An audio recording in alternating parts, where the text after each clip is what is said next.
Okay. Hi. Oh no. Hi.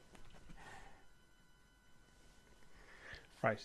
1 minute. One minute while I get myself organised. I was having a bit of a freak out there because my little monitor thing here was saying that the feed had stopped, but from checking all the different platforms, it hasn't stopped. So that's good. Now let me just get a bit organised. Meditation's coming. I just need to get set up for a few things. While not pulling the thing down on top of myself.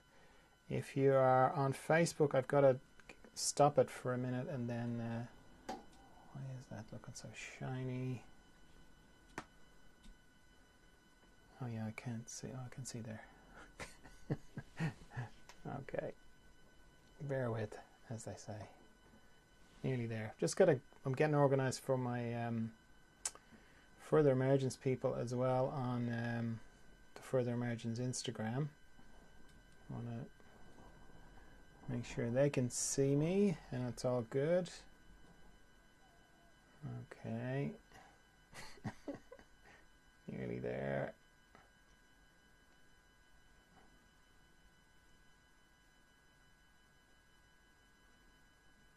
Hang on, for some reason that's not working now.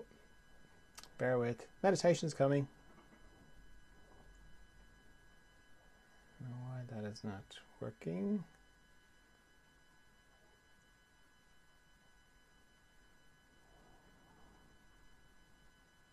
Okay. Weird. Don't know why that wasn't working. Okay, so it's all good now, I think. I see you can see it a little bit. Oh well, we just had hi to everyone on Further Emergence. Right. Have I got everything set?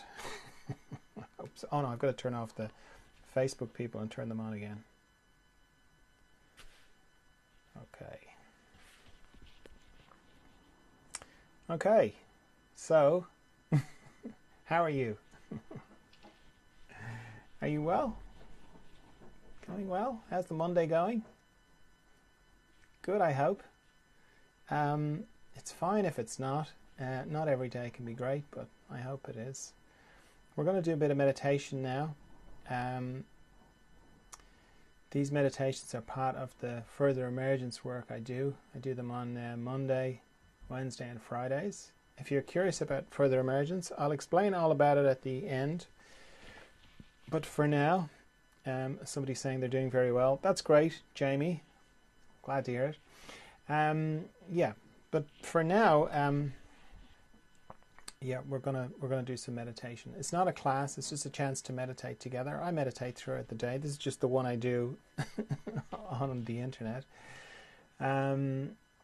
If you are used to meditating, if you're familiar with it, if you're an experienced meditator, that's brilliant.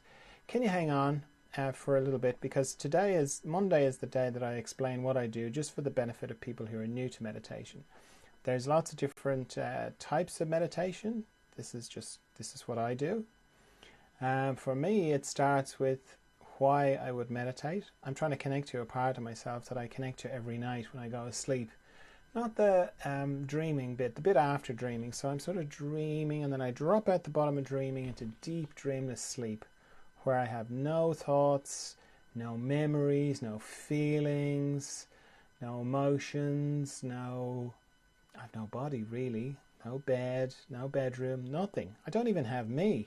I cease to exist really, certainly in the way that I normally register my existence. And when you put it all together like that, that sounds awful, doesn't it? That sounds like death. Yet, I love going to sleep. And maybe you do too. And when I wake up in the morning, I feel refreshed. So some part of me knows that wherever I go to is good. And that's where I want to go to when I meditate. So I just want to do it consciously. I want to go to that place consciously. So straight away, if you're new to meditation, don't try this lying down, because the chances are you'll go to sleep. And if you don't go to sleep, you'll battle sleep. Both of which are very distracting, very counter to what the intention is. Okay, so yeah, sit up. You don't have to sit up in a lotus position unless you're comfortable sitting up in a lotus position. I'm just sitting in a chair. If you're sitting in a chair, make sure it's not a big comfortable armchair, or you'll just be into the sleep side of things again. So, as I said, my mind can't seem to get to this place. It's almost like my mind has to wait outside the door while I go into this place. So I have to figure a way of working with my mind, a sort of a way of parting the curtains of my mind to get into this place. And what I do is I just make an arrangement with my mind. I just say, hey, could you just not think for the next 15 minutes because I want to, meditate. Now, at this stage, my mind is on board for the idea. And having your mind on board is really important. Now, my mind is on board because I've been meditating for years, many, many, many years. So my mind is like, yeah, I know the drill, fine, that's okay. Having your mind on board only really becomes a problem if you are trying to develop a practice of meditation. Because the first, if this is the first time you're ever meditating, your mind will be completely on board because it's a new thing and minds like new things. If, this is the 10th time and you're not, you don't have a video to sort of help you, then your mind it might be a problem for your mind because your mind will get bored with it and it may not like it. So if that's a problem, you can ask me about it and we can have a chat about it towards the end. But for now, I'll just say it's important to have your mind on board. So that's good. Next thing, stop thinking. That's surprisingly easier than it sounds. It's easy to stop, okay? And there's a difference, but I'll get into that, right? So regardless of what I'm thinking about, which would be the content of my thoughts, the structure is always the same. It's always pictures and sound. So if I turn off the pictures and I turn off the sound, that's it. I'm not thinking. And as soon as I do that, I'm into the practice of meditation. Now, the practice of meditation runs parallel with the intention of meditation. So the intention of my meditation is to go to this deep, still, profound, calm, Zen-like, just trying to think of all the other words that are used to describe meditation. That place, that's the intention. And then the practice starts as soon as I stop thinking. And it pretty much goes, I'll turn off the pictures, I'll turn off the sound, so I bring myself to not thinking. Then some time will pass, I'll discover I'm thinking again. I go, oh, I'm thinking. Okay, so turn off the pictures, turn off the sound, bring myself back to not thinking. Then some more time will pass, and I'll discover that I'm thinking again. I go, oh, I'm thinking again. Turn off the pictures, turn off the sound, bring myself back to not thinking. Then some more time will pass, and I'll discover that I'm thinking again. I go, oh, I'm thinking again, and so on. So it's pretty simple. Every time I discover that I'm thinking, I bring myself back to not thinking. That's it, okay? That's important to know because it's quite easy to get the misconception that to meditate correctly, I shouldn't be thinking at all, which isn't the case at all. Thinking happens, It's not a process of sort of bashing your mind into submission. These two things go together: the practice of meditation and the intention of meditation. They go together and they sort of weave back and forth, do a little kind of dance. Sometimes you'll be very still. Sometimes you'll be very still and peaceful and easy, and then other times you'll be discovering that you're thinking. And both are powerful. They're just powerful in their own way, and it's different and it's subtle.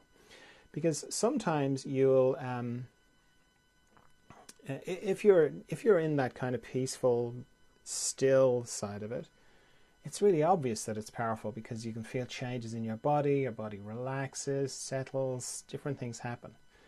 If you're discovering that you're thinking, that's equally powerful, but it's a bit harder to notice the power side of it, and there's more of a space to get frustrated, which you shouldn't be doing at all, right?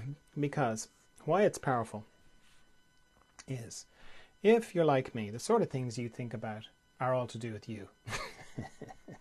Now, it's not that I'm an egomaniac or anything like that. What I mean is it's all from your own perspective. Why did I say that thing to that person?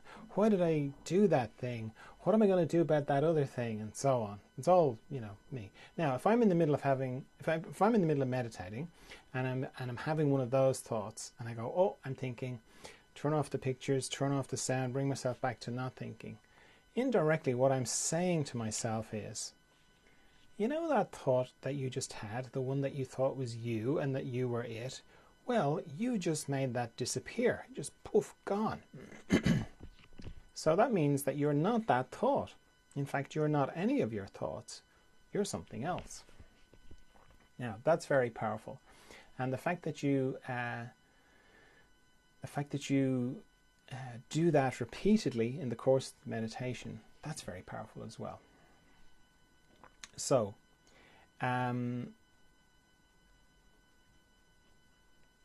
both are powerful.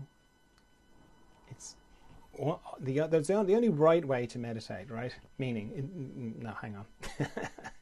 There's lots of different ways of meditating, as I said. But what it's easy to do is get the idea that you're doing it wrong. There's no wrong way of doing it. All you have to do is every time you discover that you're thinking, bring yourself back to not thinking. If you do that, you're doing it right, because your mind can kind of go, yeah, but the meditation I had yesterday was much better. Oh, I was so deep, and I didn't have to bring myself back from thinking hardly at all. Today, it's a lot, okay? That's wrong, okay? That's just your mind commenting, which is just another thought to be turned off, to turn the pictures off, turn the sound off, okay? Changes day to day and hour to hour. You could meditate in the morning, and in the afternoon it'd be completely different. And if you just keep bringing yourself back, every time you discover that you're thinking, bring yourself back to not thinking. That's it. If you do that, you're doing it right. Now, while all that is going on, I'm also becoming a bit more conscious of my body, particularly tension in my body. So I scan my body from my head down to my feet and back up again, very slowly, very gently. And anywhere I find or see tension, feel tension, I let it go. And I use my out breath to let it go. And the reason I use my out breath is it's natural to just breathe it away. But also it's a good way of bringing my awareness to my breath, because it's quite easy to stop breathing or hold your breath during meditation. I know that sounds crazy, but it is. So using the out breath is just a good way of remembering to breathe. The other thing is as I'm scanning my body up and down, I'm paying particular attention to any structures in my body that go across, any transverse areas in my body. Reason being, transverse areas in my body operate a little bit like a log going across a stream. They picks up all the leaves and the twigs and the branches and anything else that's coming down the stream, except in my body is tension. So I'm spending a little bit more time on my eyes, their transverse site, my jaw, my tongue, the base of my neck, my shoulder girdle, all my joints, they're all transverse sites as well. So my elbow, my shoulder, my elbow, my wrists, my fingers. My heart area is a big transverse area, my respiratory diaphragm, all my intestines, my pelvic floor, my hips, my knees, my ankles, and my toes. Having a nice quiet room is really helpful if you're starting out in meditation. Reason being that one of the things that triggers thoughts is little sounds. So, I don't know, can you hear my cat? My cat is wants to get someone in the house's attention. So if when I have my eyes closed, because the thing is, as soon as you close your eyes, your hearing amplifies, and it's really windy outside as well here. That's another reason. So those are things that will trigger thoughts for me. So when you're starting out in meditation, having a quiet room really helps you. You're just sort of helping your mind have less things to think about. And then the other thing I do to help my mind have less things to think about is I set a timer for how long I'm going to meditate for. Now I'm going to set my timer for 15 minutes, but if you're new to meditation, I'd encourage you to set it for 5 minutes and then repeat that 3 times. Because 15 minutes is a long time if you're not used to it. I know, it sounds crazy, but it's true. Because even with the timer, by about 7 minutes, your mind will have kicked in and gone, no, the internet's gone down or something like that, or you didn't really set the timer, you should check your timer, something like that. So set it for 5 minutes and then repeat that 3 times. Okay, so just let me set my timer, and off we go into the mystery.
Okay, it's time. I lost the people on further emergence. Sorry about that. Okay. So as I said at the beginning, these meditations are part of the further emergence work that I do. Sorry, I'm getting distracted here.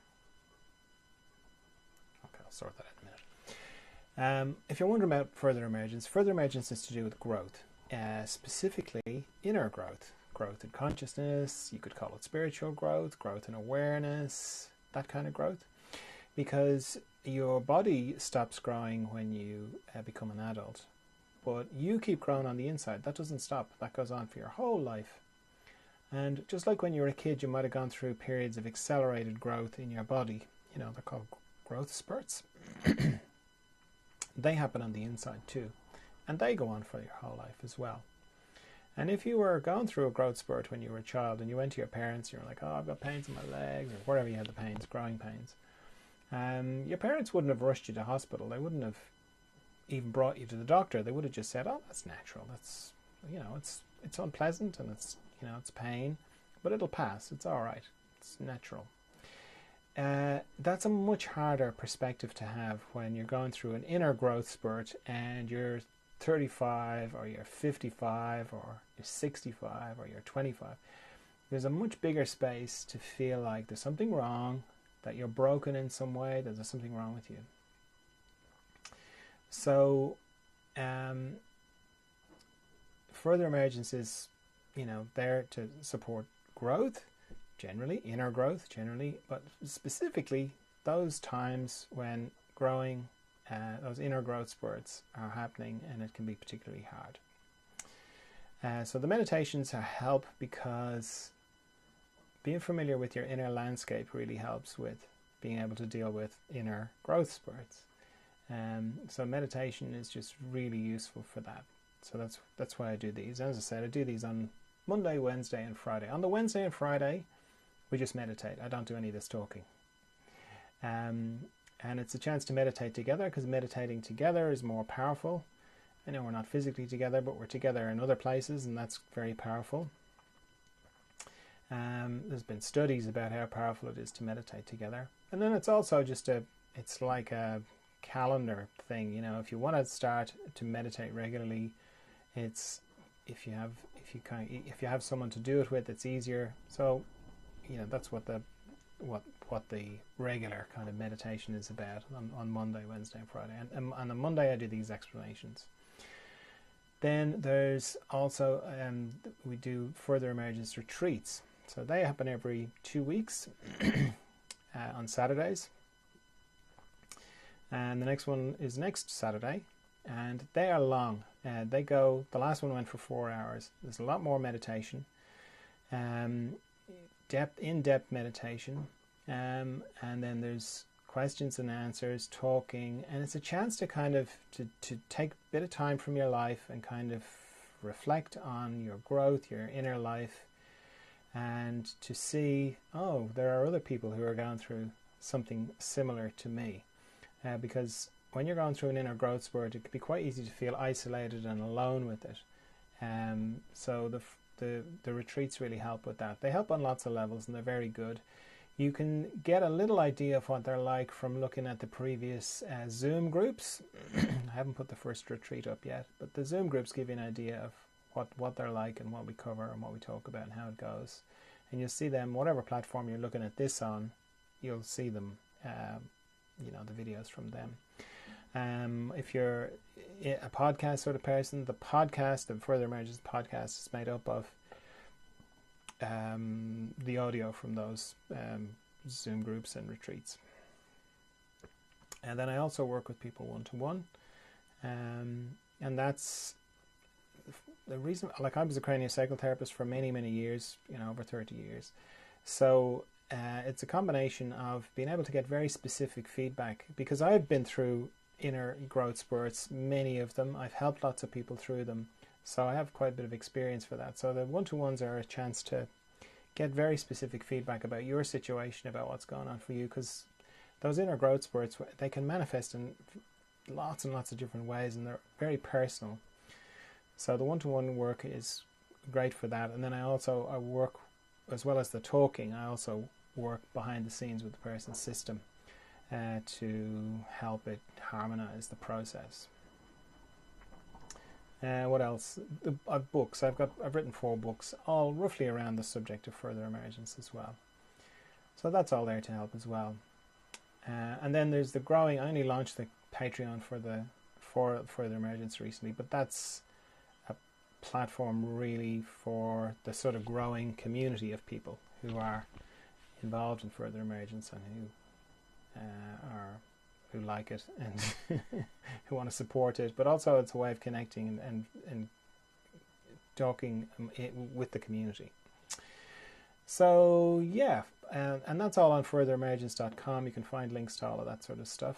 So if you're still with me, maybe something is ringing a bell, maybe something to this, I'd encourage you to just let that, whatever part of you is telling you there's something to this, that'll tell you what to do next, meaning whether it's just to keep up with the meditations, to look at the videos or the podcast, or to come to a retreat, or to get in touch for some one-to-one work, or none of the above.